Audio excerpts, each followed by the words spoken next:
Dans cette technique, on va simplement travailler sur la partie postérieure de la jambe, donc on va travailler sur le mollet, on va essayer de relâcher ces gros muscles dans le mollet qui sont souvent stressés, soit par un effort sportif ou aussi par des problèmes circulatoires.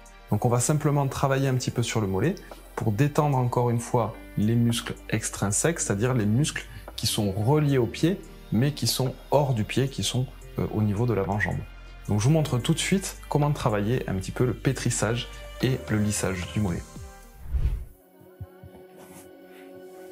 Voilà à quoi ressemble le mouvement que l'on va étudier.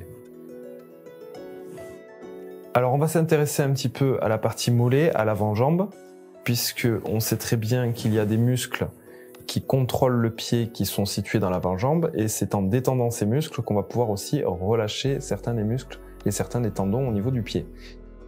On va venir effectuer une pression tirée avec la main, puis on va saisir le talon pour pouvoir travailler avec l'autre main.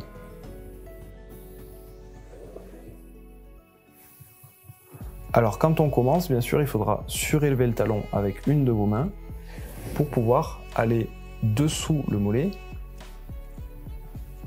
et produire le mouvement.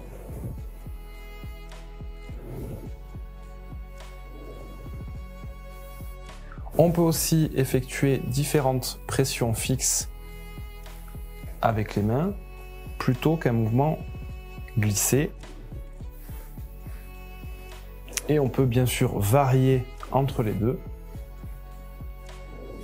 On peut varier avec les deux. Un coup, une pression glissée, un coup, une pression fixe décalée. Pour bien faire ce mouvement, il faudra toujours qu'il y ait une des mains qui saisisse le talon pendant que l'autre travaille. Et on peut alterner facilement avec les deux mains, comme ceci.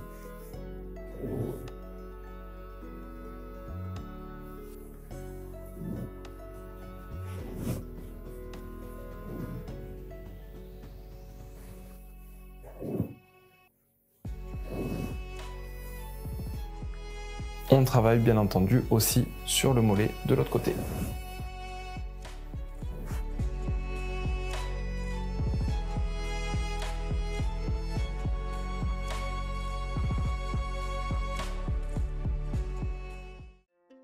On vient de voir des techniques qui permettent de travailler sur la face postérieure de la jambe, c'est-à-dire sur les muscles du mollet. Ça sera utile pour les personnes sportives qui font de la marche par exemple, et qui auront par exemple des courbatures à ce niveau-là parce qu'ils sollicitent beaucoup les muscles du mollet, les jumeaux, le muscle solaire, c'est des muscles qui vont être souvent en tension, donc c'est des techniques qui seront très utiles pour ça.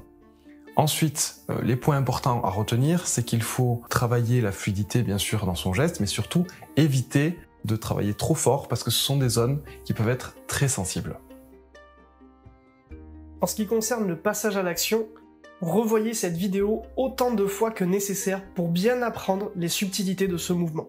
Pensez bien à réaliser les temps de formation dédiés à la pratique prévue dans la méthodologie de cette formation. Pratiquez un maximum, exercez-vous si vous voulez progresser.